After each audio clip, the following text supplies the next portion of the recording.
Good morning, everybody. We've got a lot to talk about today, a lot of important news about the fight against the coronavirus here in New York City, and also important updates about how we are going to serve our school children this year and next year and beyond. But I need to talk first, just for a moment, about the horrible events last week, the deadly insurrection at the United States Capitol. Every time I even say the words, I hesitate because I can't even imagine that this happened. It happened, the fact that there was an insurrection at the United States Capitol to begin with, we've never seen that in the history of this country. The fact that it was fomented and directed by the President of the United States is something out of the most fictional possibilities you could have imagined before Donald Trump. If I had told you that story, you would have said that's something that'll never happen. That might be a great book or movie, but that could never possibly happen here in the United States of America. Well, it did. The President of the United States directed a mob against the United States Capitol, against the Congress, while it was engaging in a constitutional, lawful electoral college vote count. In light of this criminal act, the City of New York has determined that it is within our power to terminate all contracts with the Trump organization. So we will no longer be doing any business at all. By the contract language, we have the right to terminate contracts, obviously, if a criminal act has been committed, and a criminal act has been committed. So goodbye to the Trump organization. We're not doing any business with you. By the way, a lot of other people are not doing any business with you any longer. One of the contracts the Trump organization has had up to now is for a golf course in the Bronx. And in that contract, obligated to have championship golf tournaments there. Well, guess what? The PGA just said they won't allow any of their tournaments at Trump organization golf courses. This criminal act has led a lot of companies, a lot of people, to determine that things need to be different, that we cannot accept a status quo where a criminal gets away with this. So we are acting. I want to emphasize that we're working immediately to find new vendors to take over these facilities so we can continue to provide service to their customers. But it's just really clear. This president has committed an unlawful act. He has disgraced himself. He will no longer profit from his relationship with New York City. We will not allow it. All right, now back to the work we are doing here, and so much work is being done. Let me give you an update. We're speeding up the process of giving vaccines all the time. Yesterday, 28,599 doses given. We are opening up mega sites, 24/7 mega sites. We talked yesterday about Citi Field, and again, thanks to the New York Mets for stepping up. That's fantastic. That's going to serve a lot of people. Well, we've heard back from the New York Yankees, and we welcome them into the fold too. We're working with them now to work out a plan to use Yankee Stadium as well, and that's going to be great for the people of the Bronx. So that plan's in motion. We'll announce it when the details have been worked through. But there's going to be more and more sites, not just stadiums, but more sites of all kinds, more hours, reaching more people. And now anyone 65 years old or over does qualify. So if you're 65 or over, regardless of your health situation, obviously you're vulnerable. We've talked about this before. You have the right to be vaccinated. You can sign up now. Now we're waiting for state guidance on another very important group of New Yorkers, folks who are immunocompromised. The state has not given us that formal guidance. So to anyone who is younger than 65 and is immunocompromised, just an update. Once we get that guidance, we're going to put it out immediately. Folks under 65 at this hour do not qualify yet, but we're certain immunocompromised folks will in the coming days, as soon as we get the state guidance, will inform everyone. But if you're 65 or older, you qualify right now. So we have sites, as I said, 24/7 sites and sites with other hours, extended hours, all over the 5 boroughs. On the 24/7 sites, yesterday we opened the site at 125 Worth Street, right here in the City Hall area, Lower Manhattan. Today, Staten Island, the Vanderbilt Clinic on Staten Island, open 24/7 from this point on. And again, more sites coming in Staten Island. Saturday, the Health and Hospitals Corona Clinic in Queens will go to 24/7. And obviously, Citi Field will be right behind that. We're going to just keep building and building out capacity. And look, we're seeing the appointments booking up really fast.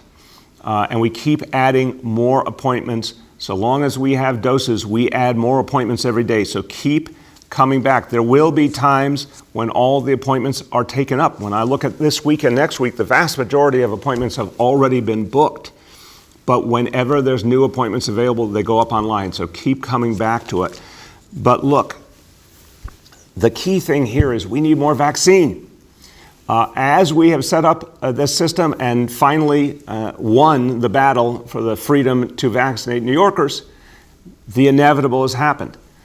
Tens of thousands of folks have come forward wanting the vaccine, rightfully, and we're going to provide it to them over the next few weeks, and then we're going to run out of vaccine. I confirmed with our healthcare team yesterday that even with normal supplies that we expect to have delivered next week, we will run out of vaccine at some point next week unless we get a major new resupply, because so many New Yorkers want the vaccine and we have the ability to give it to them. What do we need? We need the federal government, the state government, and the manufacturers to step up and get us more supply immediately.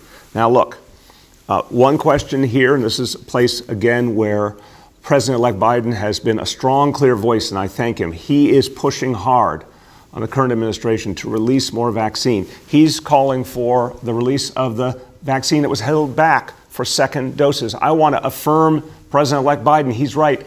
All doses being held back by the federal government need to be released right now. Right now. We can use them right now. We can use the same dose, could be used for a first dose or a second dose. It doesn't matter. But holding back vaccine when we have tens of thousands of New Yorkers ready to be vaccinated right now makes no sense at all. So I'm calling on the federal government, release everything you can give us. We need it. And we need to speed up this system going forward because we're going to continue to build. Our goal, 175,000 doses this week, we're going to hit that goal. And then we're going to a higher goal next week, a higher goal the week after that. We won't be able to meet those goals if we don't have the vaccine. So again, I want everyone who's getting an appointment to understand there's a lot of demand, to be a little bit patient, to keep coming back until you get your appointment. But I have no patience for the federal government and the manufacturers. We need them to deliver a lot more quickly because we can use it right now. If you're looking for an appointment, again, go to nyc.gov/vaccine finder or go on the phone system, 877-VAX4NYC. Now again, that phone reservation system, that's open currently 8 a.m. to 9 p.m., 7 days a week. That will go to 24/7 later this week, and we'll give you an update as soon as we are at that 24/7 capacity. But again, our goal, and we're confident in this goal, 1 million doses in January. That's what we want to do, but we need the vaccine to do it. All right, let me shift gears now and talk about our schools. And vaccine obviously has a lot to say about our schools too. A lot of our teachers and school staff are stepping up. They want the vaccine. That's great. The more we can vaccinate, the quicker we can continue to bring back students to our schools. Chancellor and I are very anxious to get more kids back in school, and it's going to be great to see more and more of our team vaccinated so we can do that. So that part's going well. But let me give you some other good news. We said last month in December that we wanted to transform our schools as much as possible to 5-day-a-week instruction, that it was so important for kids to get 5-day-a-week instruction wherever possible, wherever the space allowed for it, that for parents, obviously for their lives, for their schedule, something parents desperately wanted. Here's an update. Almost every one of our 878 schools now is offering some amount of 5-day-a-week instruction. In some cases, it's all the kids all the time. In other cases, it's a majority of the kids. Some schools, because of space and other reasons, they can't yet do a majority, but they're prioritizing kids in greatest need, kids who live in shelters, for example, or kids with special needs. That effort has gone really well, so I want to give you an update. Right now, we have 247 schools, 247 that are providing 5-day-a-week instruction to all their students. I want you to hear this clearly. 247 schools providing 5-day-a-week instruction to all their students. That means they have effectively gone back to normal for the students who signed up for in-person instruction. Now, to put that in perspective, that number of schools, that alone, those 247 schools, would constitute alone the 8th largest school district in America. That's the magnitude of what's been achieved here in terms of returning to 5-day-a-week instruction, and we want to build on that. We want to keep building that out, and obviously, looking ahead, as more and more of our teachers and staff get vaccinated, that's going to open up a world of possibilities. So we're excited about what's happened already, and we're excited about what will happen in the weeks ahead. We're also extremely focused on making sure that this moment, this horrible moment of the coronavirus crisis, that some good comes out of it, some transformation comes out of it. One of the most powerful examples of transformation has been the closing of the digital divide. Because in this crisis, and I want to give the Chancellor and his team a lot of credit, when we had to go to remote, Chancellor Carranza and his team made a commitment to getting kids not just devices that they could use for remote education, but the very best devices, the most current, up-to-date, high-quality devices, and that's what they proceeded to do in record time.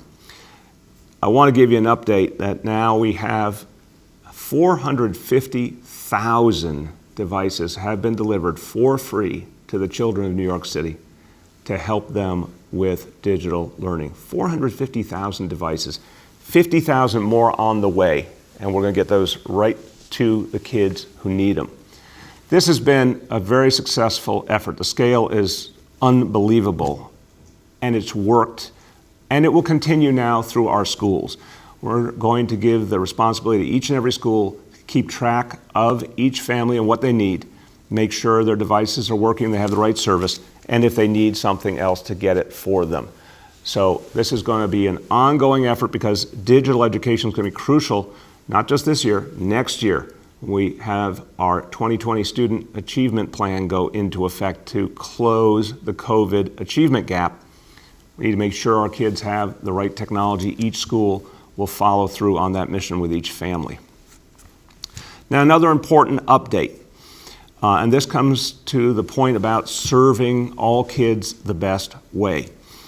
Announcement last night that we're sending forward to the PEP a plan that would have the Gifted and Talented test administered this spring in April, as it has been done, but that will be the last time the test is administered in this fashion. The Gifted and Talented test is the definition of a high-stakes test, a single test that determines so much.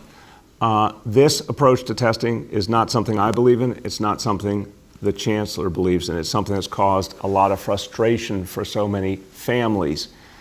At this point in the year, a lot of families had already prepared. They were counting on the opportunity. We respect that, so we'll go forward. But we will not be providing that test in the future. We need a much better approach to serving kids who have a lot of capacity. That's great. Some kids have a lot of talent. Some kids are ready to learn faster.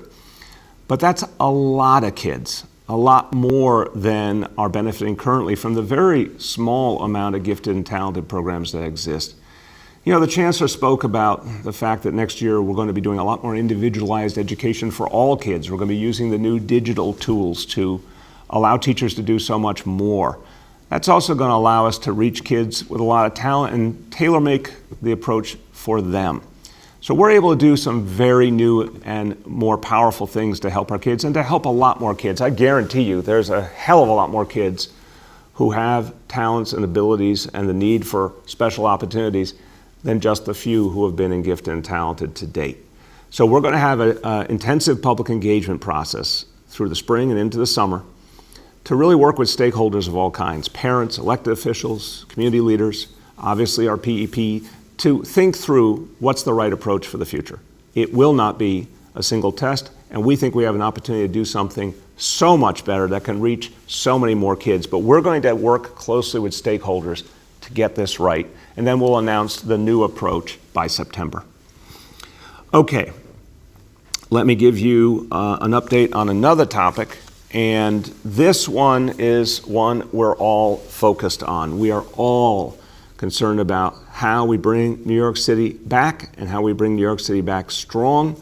By the way, everything we've talked about so far is part of that. Getting the people of the city vaccinated, bringing back our schools strong in September. All of this is how we bring back New York City and have a strong recovery and make this city not only as great as it always has been, but even greater, because we're going to address a lot of the inequalities and disparities as part of our recovery. So we know that to bring this city back, we have to bring back small business. And a lot of efforts have been underway to help small businesses survive and thrive ahead. But one of the key things was the fight that has been going on for months and months to get the federal government to actually provide direct support on a much higher level. In the recent legislation, I again won't call it stimulus because it wasn't truly stimulus, it was COVID relief. In the recent COVID relief legislation, the Small Business Administration federally has now reopened the Paycheck Protection Program, PPP. That reopened on Monday. Now these are loans, they are forgivable loans that support the notion of keeping workers on payroll.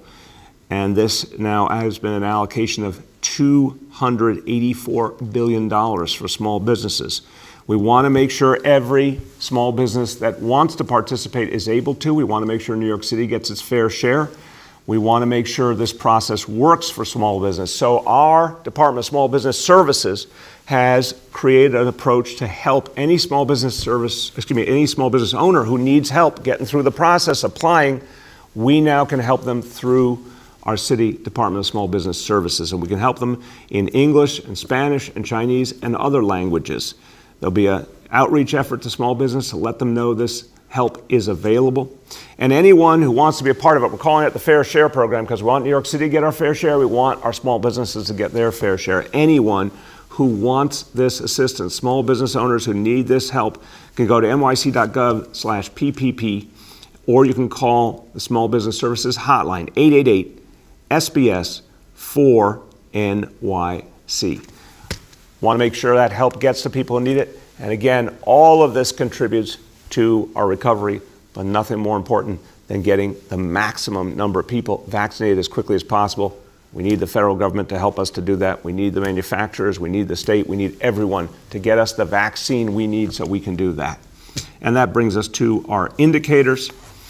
Let me say at the outset, as I go into the indicators, I want to give an update and this is information that's just come forward.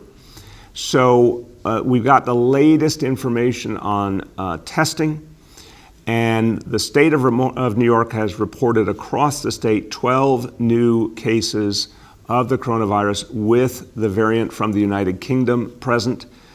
2 of those cases are New York City residents, one of whom traveled to the United Kingdom. Again, although I appreciate the federal government is finally acting to restrict who can get on international flight and require them to have a negative coronavirus test, that's not good enough. There should be an immediate travel ban from the United Kingdom to the United States. Here's proof positive. Someone who was in the UK has brought the variant back here. We need that stopped. Flights from the United Kingdom should be canceled immediately by the federal government. So 2 cases. Obviously, they're being followed up on and supported. Test and Trace is engaged with them, and we'll keep people updated as we have more information. Now to the indicators.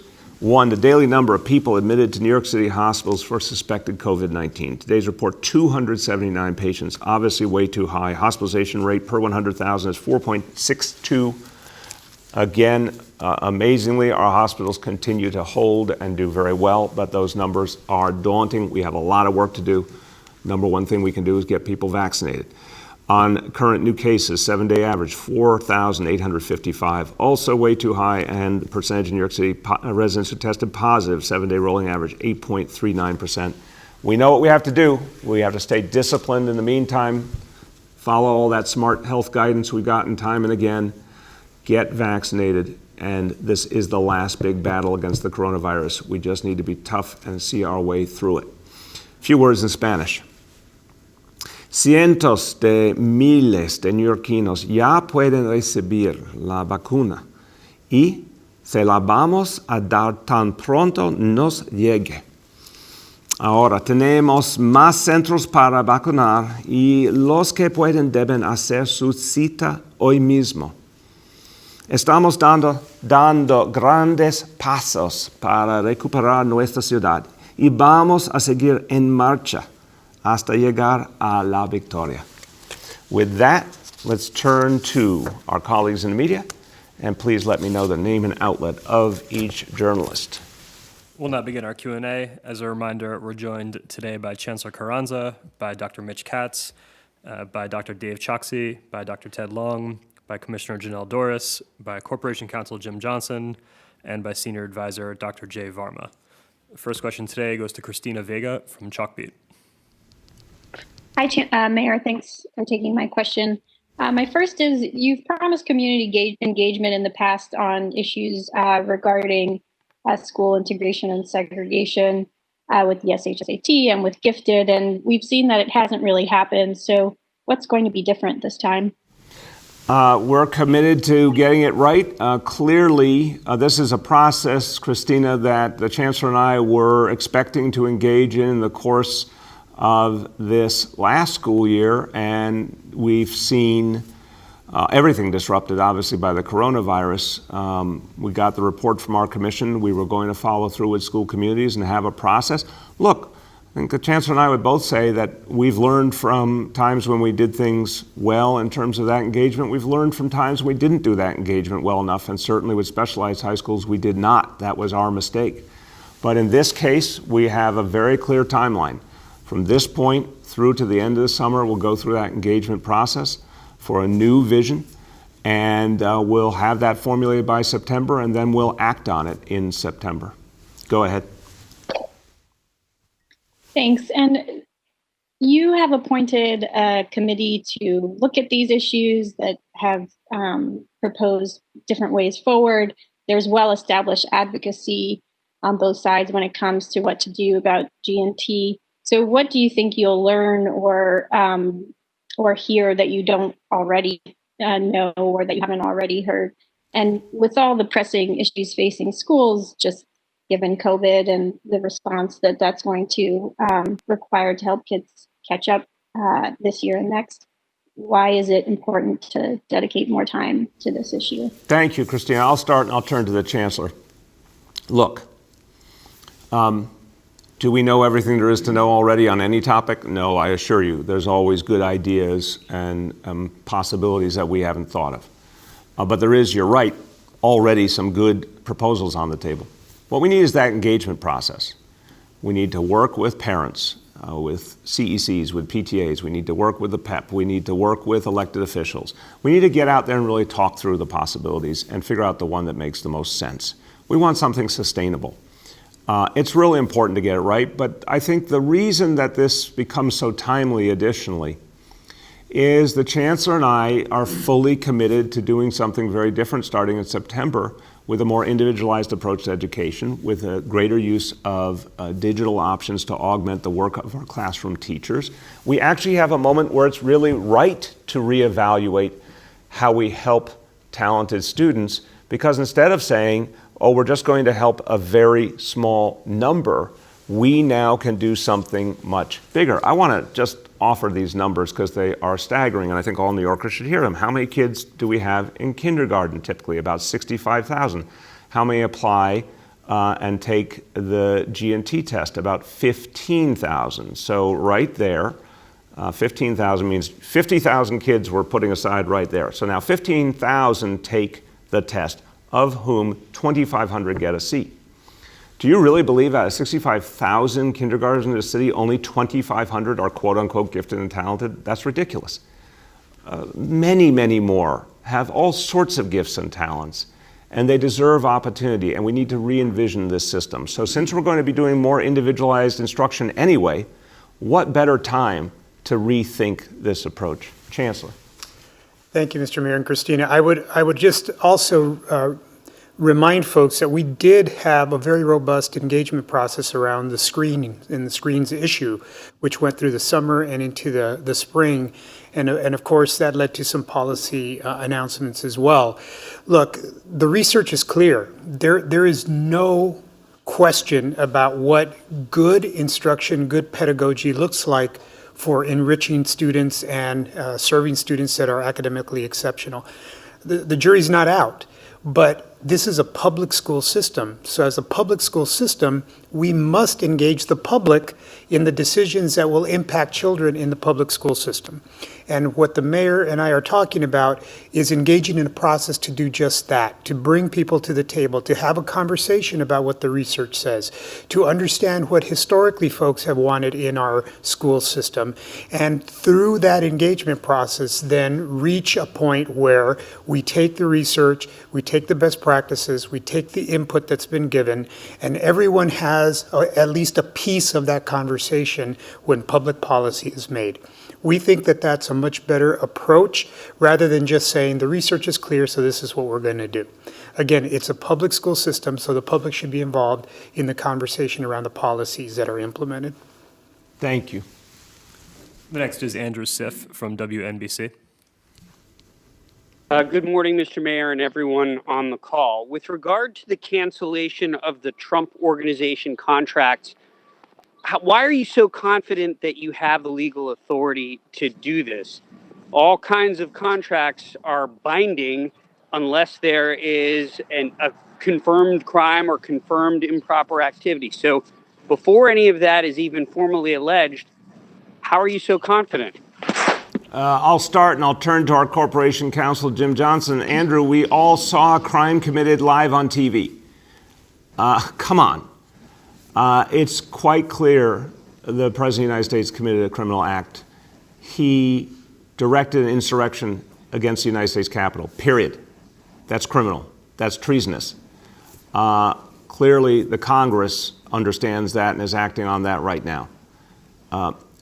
We are not going to do business with the Trump Organization. We are not going to do business with a criminal organization. If I said to you, should we do business with the mafia, you'd say no. Unfortunately, at this point, the Trump Organization is just another organized crime organization from my point of view, because the president, out in the open, you remember when he said he could walk down Fifth Avenue and shoot someone and get away with it? Well, he literally incited a riot and thinks he's going to get away with it. He's not going to get away with it. We're not going to do business with him. Jim Johnson. Thank you, Mr. Mayor. Our decision is based on the contracts, which clearly give the Parks Commissioner the authority to terminate a contract actually at will. Several of them are at-will provisions, as long as that decision isn't arbitrary or capricious. The evidence is clear that he invited criminal conduct. We don't have to wait for a standard of proof that you would require at a criminal trial. We have very strong provisions for termination, and we are prepared to and will, right now, we're acting on them. With respect to the golf course, it's even more clear because he's now entered into default.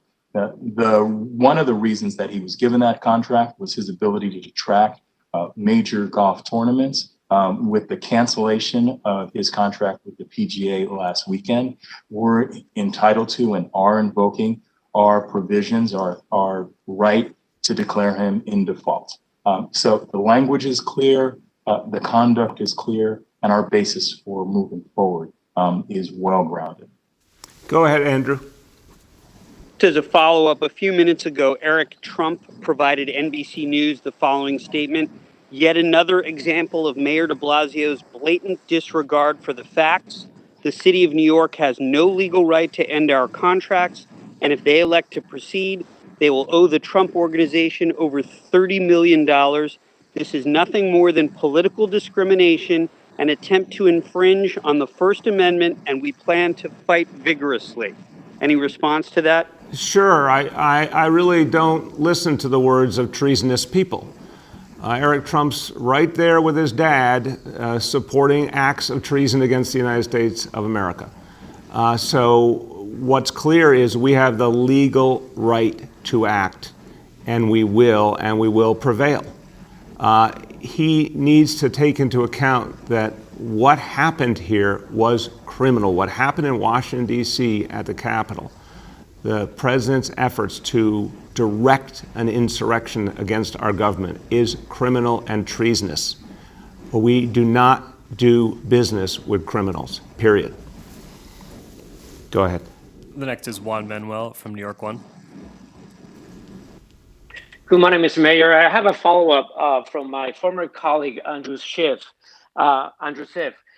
Since Donald Trump came down the Trump Tower escalator in 2015 and called Mexican immigrants criminals and rapists, you've been repeatedly asked by council members to break these city contracts with the Trump organization. You've always said your team couldn't find any legal basis to do so. The company is now run by Donald Trump's sons. You know what Eric Trump just said about your decision to cancel the contract. Is the city ready, if it comes to litigation, to pay those $30 million to the Trump organization to cancel those contracts? Juan Manuel, and also, aren't you convicting the president already of an alleged criminal offense? Juan Manuel, again, you saw the crime live on television. I don't understand why you're taking Eric Trump's word for the truth. The bottom line is the President of the United States incited an insurrection. He incited an insurrection. Just listen to those words. This is not business as usual. And our law department looked at the situation and was quite clear that we could act, and we're confident that we will prevail. I'm going to let Jim Johnson speak to it. But the fact that Eric Trump, of all people, suggests that they're going, every time the whole Trump MO is to say they're going to win. Well, guess what? They're not going to win this time. We are going to prevail. Go ahead, Jim. The sense of irony is pretty strong here. Last week, they trampled on the Constitution, and this week they're trying to stand on it. You have the First Amendment right to say many things, but just as you can't yell fire, the First Amendment does not protect your ability to yell fire in a crowded theater. You are not, the First Amendment doesn't protect your ability to incite wrongful, harmful, and lethal conduct. It is in the best interest of the city to terminate these contracts, and provisions of the contracts give us strong grounds to do that, and we're taking them. Thank you. And Mr. Mayor, are there any extra security measures being put in place from now to Inauguration Day by the NYPD? Any concerns of possible Trump rallies, protests, or violence in the city? Juan Manuel, I've been asked this now 3 days in a row, and I'm happy to answer it every time. I think I was asked on your station on Monday. Same exact answer. We are looking very, very carefully at the situation. There are no specific and tangible threats against New York City.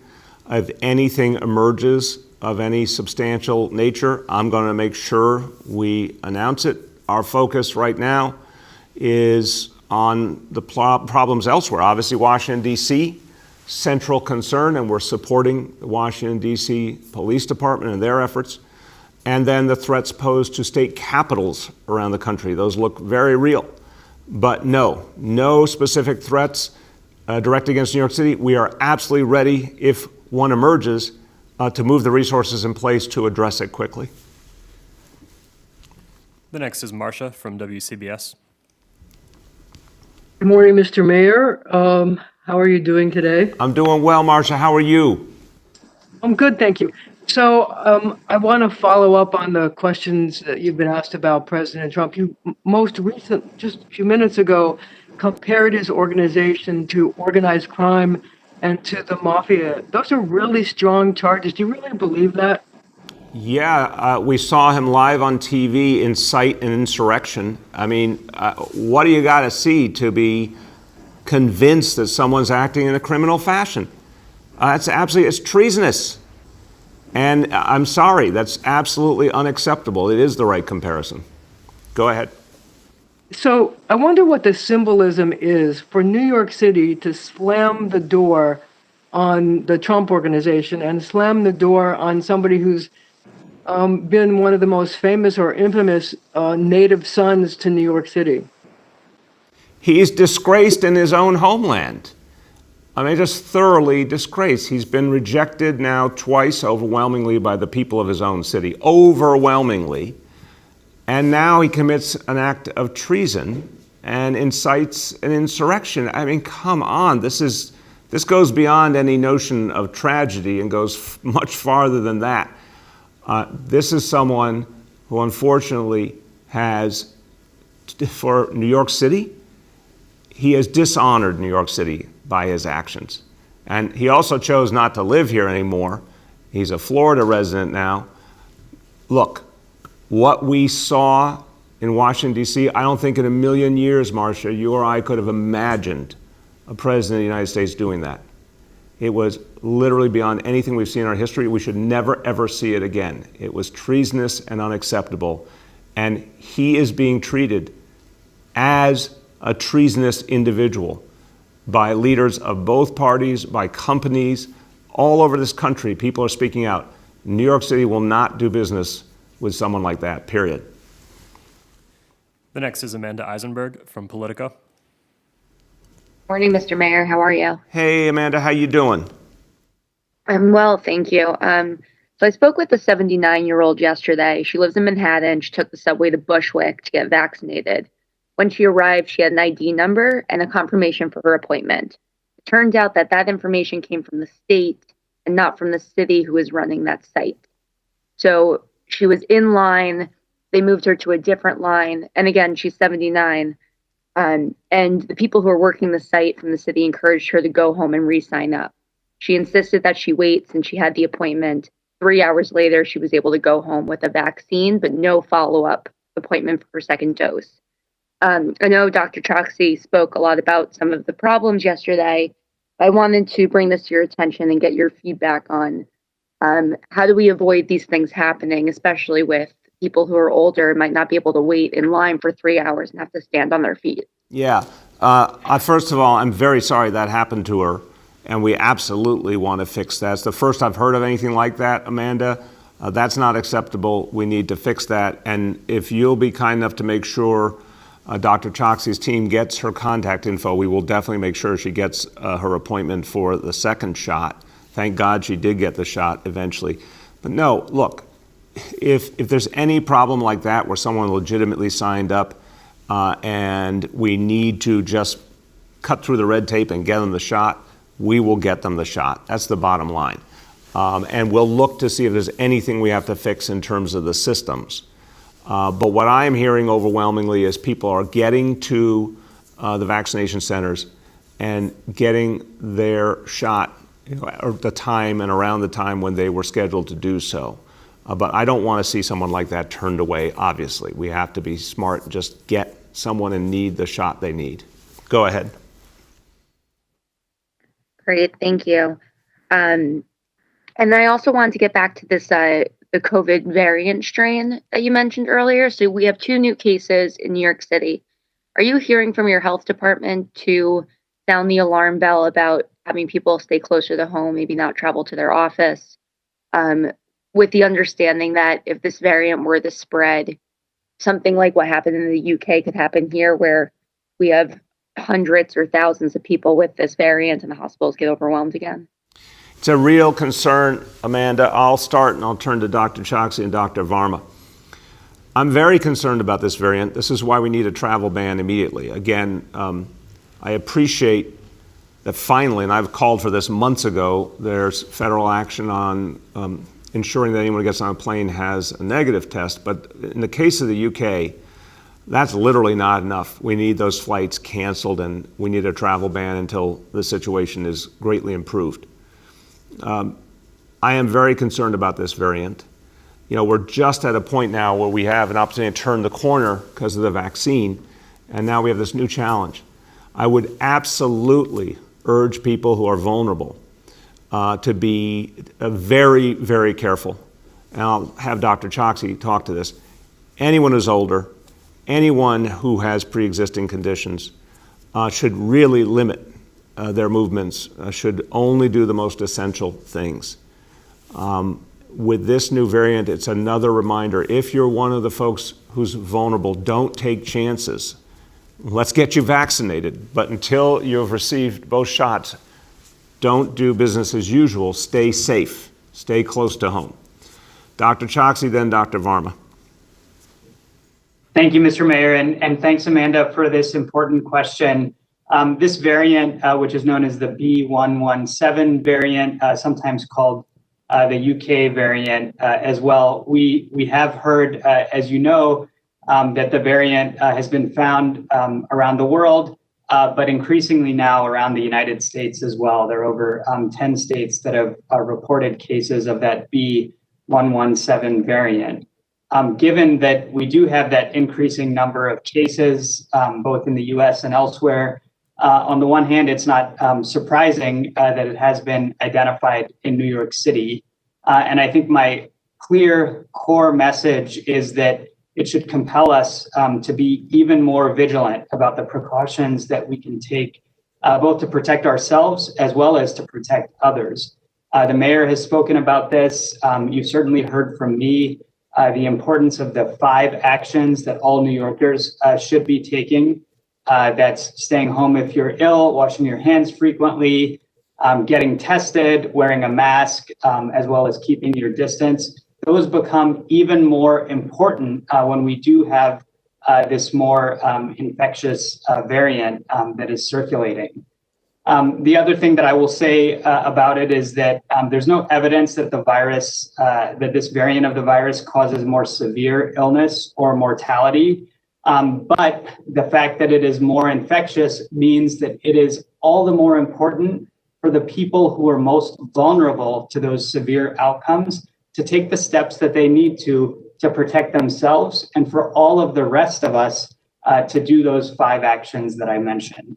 I hope you hear the urgency in my voice because this is important to avoid further tragedy as we have seen over the last few months. Go ahead, Doctor. Thank you. And go ahead, Dr. Varma.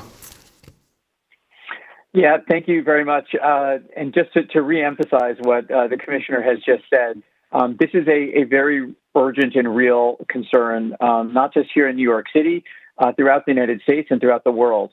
We're really in a race against this virus. We need to reduce the number of humans that are either infected with this virus, and in particular, those that are susceptible to it.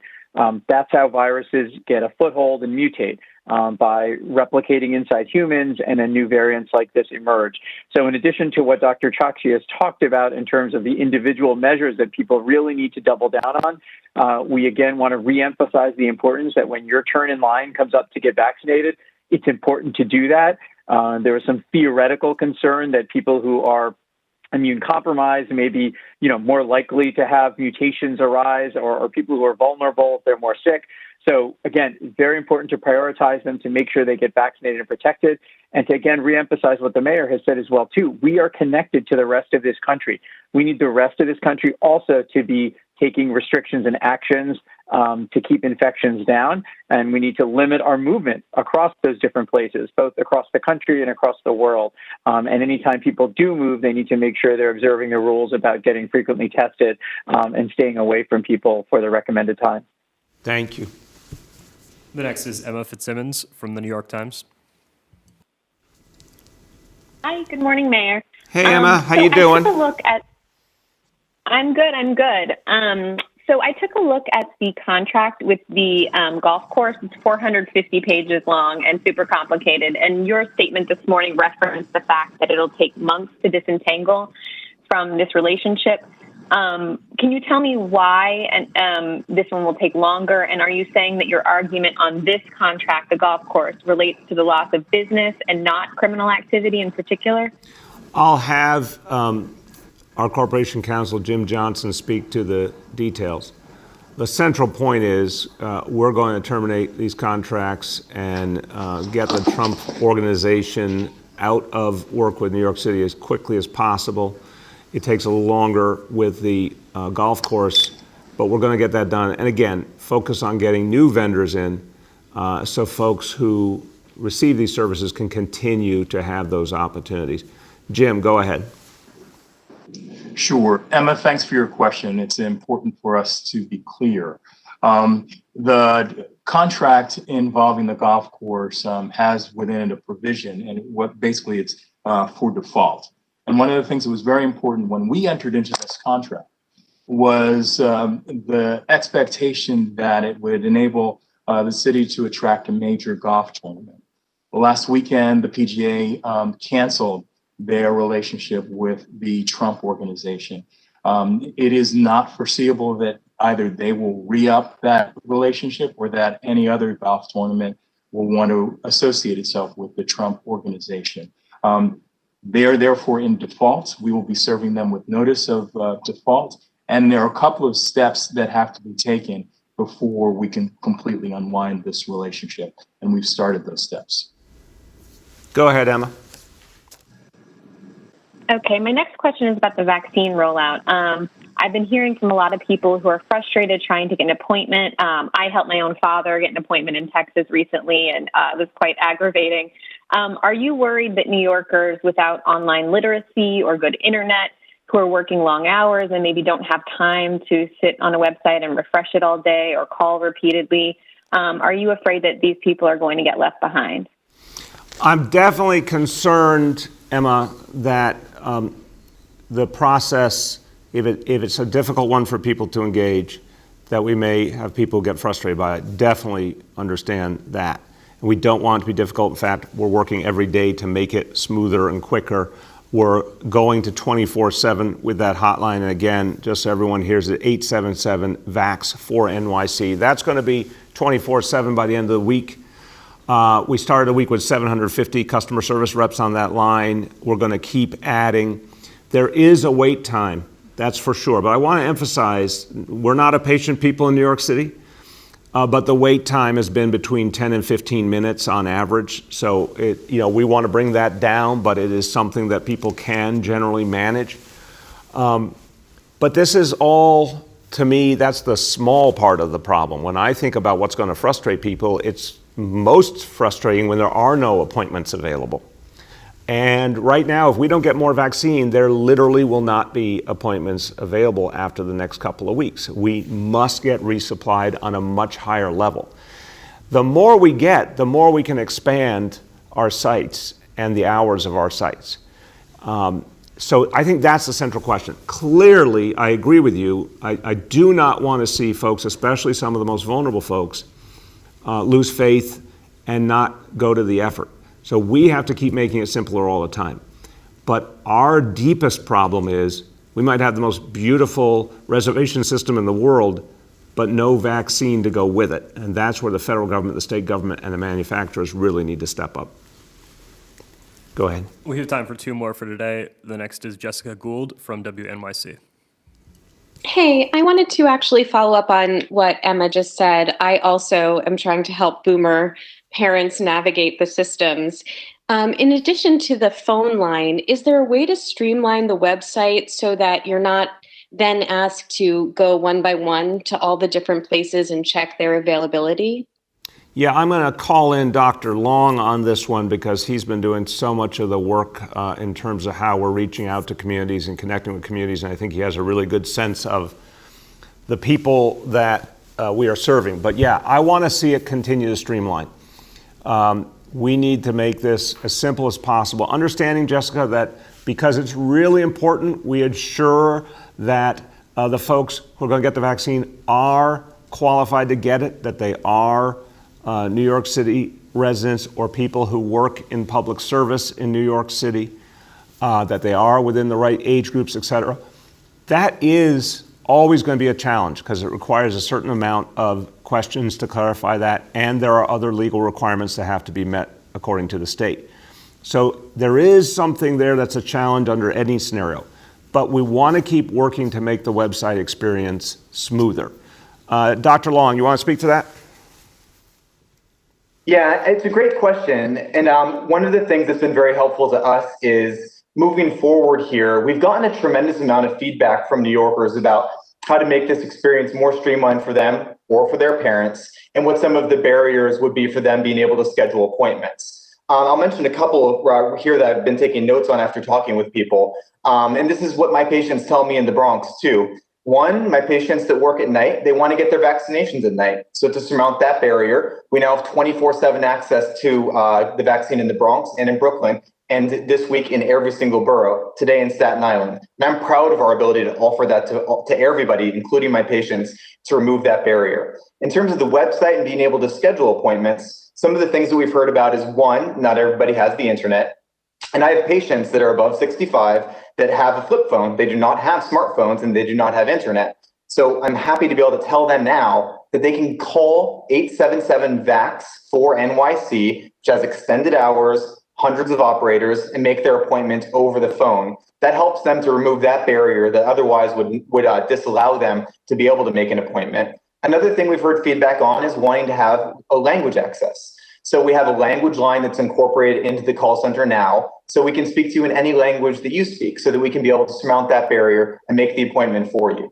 As we move forward, I hear you on the point around, can you see where there's more eligibility after you, or more access after you complete the eligibility screen?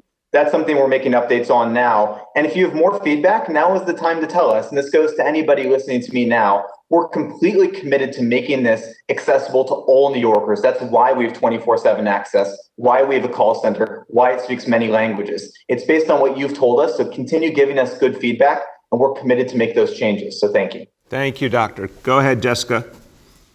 Okay, thanks. And on gifted and talented, I know that we're at the beginning of a stakeholder engagement process, but can you tell me a little bit about what you've seen other places do that might serve as a model for New York City? I'll start and I'll turn to the Chancellor. Look, I think what's most interesting here is the chance to rethink how many kids need the special opportunities, need the opportunities to take their talents and run with them. The original concept was around kids who had special abilities not getting an opportunity in the classroom to really pursue their abilities, and the frustration that came with that, right? The classic kid who's smart kid and bored in the classroom because they could be going and working even on additional material. Well, we can now address that in new ways because we have these digital possibilities that before were pretty limited and used in a pretty limited fashion. Now everyone's using them. That's going to give every classroom teacher a lot of new tools to work with.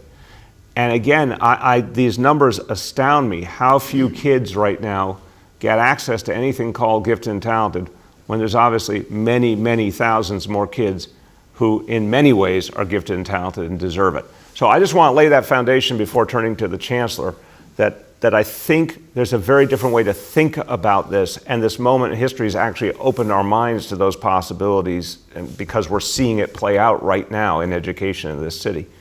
Chancellor.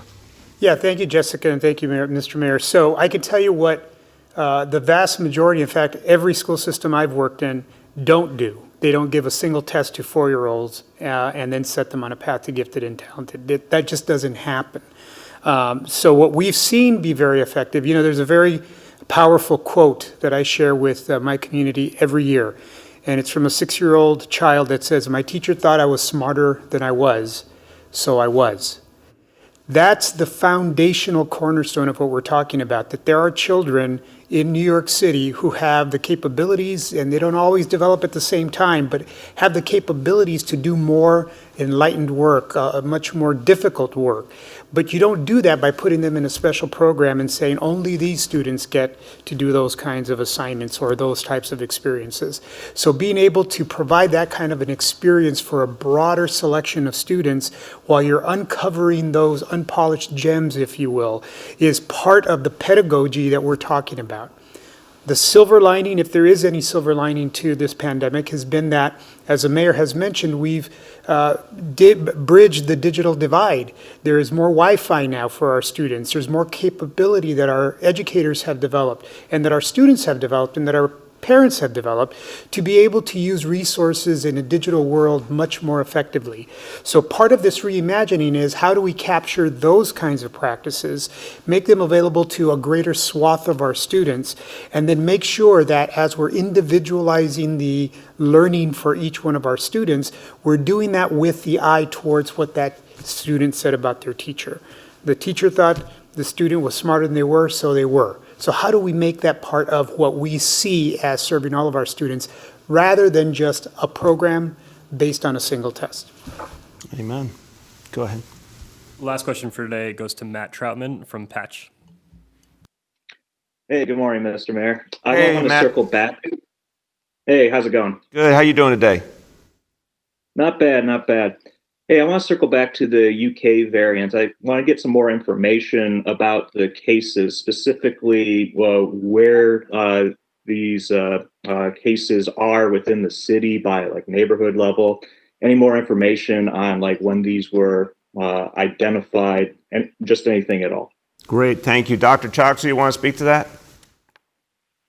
Yes, I'm happy to, sir. I'll start by saying that, for individual cases, of course, we take protecting the confidentiality and privacy of individuals very seriously. So there is some information that we want to be able to respect individuals' confidentiality.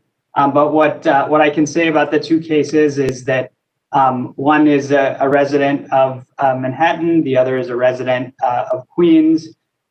Both were originally diagnosed in late December with the genetic sequencing. That's the special testing that's done to identify the variant, returning results just within the last few hours. And so those are some of the details that we can share. The other thing that I will say is that it again connects back to the importance of our public health guidance, for those cases and their contacts, all of whom were handled appropriately through our testing and tracing system with respect to isolation and quarantine. All of the procedures that we have put in place, both for individuals as well as for the public at large, become that much more important for us to redouble our commitment to. So those are the 5 actions that I've already mentioned. But also for people to go and get tested, and then to make sure that you are appropriately isolating if you're diagnosed as a positive case, or quarantining if you're found to be a close contact of a positive case. Thank you. Go ahead, Matt. Okay, I have a question from a colleague. Now, everyone's noted the impact of COVID on lower income communities. Now, Washington Heights and Idwood currently have the highest COVID rates in Manhattan, but there don't appear to be any city-run vaccine hubs in those two neighborhoods, at least in the initial rollout. Are there any plans to bring those out? Yeah, let me turn to Dr. Katz and Dr. Long.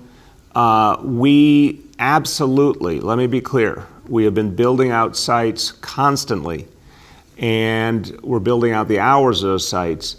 Again, our central challenge is going to be lack of vaccine soon if we don't get a major new shipment. But I'm turning to Dr. Katz and Dr. Long because both in terms of this vaccination effort and test and trace, but also the work that Health and Hospitals does all the time, there's a very intense focus on Upper Manhattan. So Dr. Katz, then Dr. Long, you want to speak to how we're going to make sure folks in those communities get served with vaccination? Yes, thank you so much, Mr. Mayor. And as you say, Health and Hospitals has a long tradition of caring for the uninsured, the low income, Black and brown communities, minority communities, and we are going to keep expanding our sites so that we are able to reach everyone. Right now, both through the website and through the phone number, anyone can make an appointment at any of our existing sites. Thank you. Thank you. Dr. Long? Yeah, I would only add that, as Dr. Katz said, through our 11 hospitals and now 7 of our Gotham Community Health Centers, we're proud to be offering vaccinations across New York City. In particular, we're rolling out in Harlem at our Sydenham Community Health Center vaccinations now, and at Harlem Hospital, we've been delivering vaccinations as well. Right. So we're going to keep building out that capacity all over the city. I really want to emphasize this is a dynamic situation, Matt, where new operations are being set up constantly, and a lot more is going to be coming very, very quickly. And as I conclude today, everyone, again, I'm going to keep saying, I want everyone to understand, we have more and more sites, more and more hours, lots of tremendous folks, medical personnel, and others who are helping to make these centers run. I've been to several of them already, amazing operations. I've talked to the folks who went there to get vaccinated. They're so grateful, and they also know they're really being cared for and supported by the people working these centers. That's all the good news. The bad news is we're going to run out of vaccine if we don't get a major new shipment. What the federal government, state government current plan, sending us 100,000 doses a week, that's not going to cut it. We already, this week, are planning on doing 175,000 doses. We're on track for that. More next week. We're on track for 1 million doses for the month. We need a bigger supply, and we need it quickly, and we need it to be reliable so we can really serve the people of this city. Thank you, everyone.